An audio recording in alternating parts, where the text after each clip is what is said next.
The September elections are drawing closer and political leaders are making their push to be re-elected.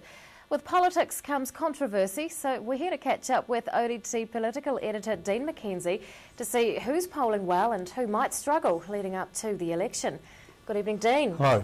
Labor's going down in the polls. Has David Cunliffe's recent holiday had any effect on that? Too early for that, but that's sort of really the least of his worries, I would think, particularly with polls. But just on that note, I mean, he holidayed in Queenstown 3 days with his family and then apologised for it.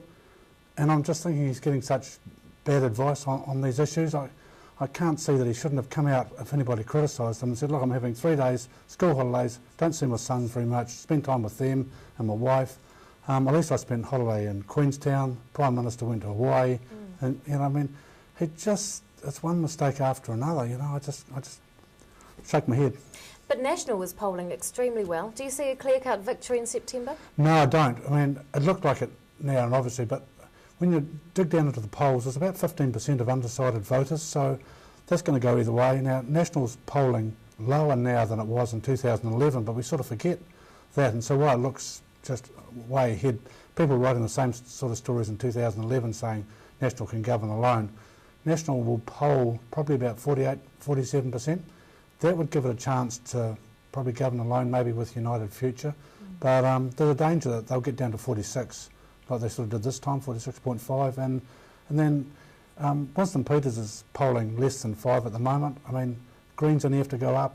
I mean, it's going to be closer than people think. It's a party vote that really matters. And Labor's made another mistake, I think, by not putting party vote Labor on its hoardings. It's just got vote positive. Well, I'm feeling very positive about something else today. I might vote for that. Yeah. Jerry Brownlee resigned today over an airport incident, but the Prime Minister didn't accept his resignation. Will that have any effect on voters? Look, I think it's given some headline writers some fantastic, you know, I mean, Jerry Brownlee running, I mean, obviously that's going to be a bit of a laugh. He's a bigger man than I am. And it's one little mistake after another for National, but nothing seems to stick. You know, we've had Jerry going out, Minister of Transport going out the wrong door that said, which I think's bizarre that he did that, but there's been a bit of toing and froing in Parliament about it, but honestly it's just going to be, it just seems as like National makes a mistake, it's there for five minutes, even less, and then everybody moves on from it. But Labor, it just sticks.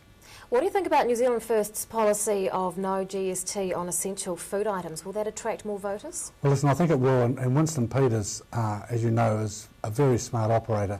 So he's looking at the polls and thinking, where are all the left voters going?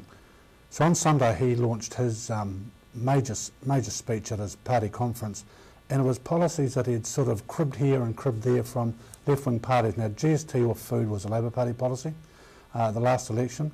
Almost impossible to implement in New Zealand, because how do you decide if a rotisserie cooked chicken on the supermarket is fresh food or whether it's cooked? You can buy fresh fish. So, I mean, it's just a complete vote catcher, but too hard to implement. Well, Kim.com's internet party strike a chord with younger voters, do you think? Well, actually, they sold out in Christchurch last night, 1,000 tickets sold, and obviously young people. They sold out in Auckland, slightly fewer people in Auckland, but it was a smaller venue, big venue in Christchurch. I'm pretty sure that he's alerting the younger people to the election, but motivating younger people to vote, it's one of those, you know, big ifs, but at least he's giving it a shot, and at least he is talking to young people about the election and why it's important they vote. So, I mean, good on for that. What have the Greens been up to? Well, the Greens have been going around launching policies, spending a lot of money. The latest one today was putting solar energy into schools at the cost of 20 million. That would have a payback of 40 million over 25 years. But then by putting solar energy, you know, they're just trying to get to their core constituent voters on the environment again. Yep. ODT political editor Dene Mackenzie, thanks very much for your time. Thanks for having me.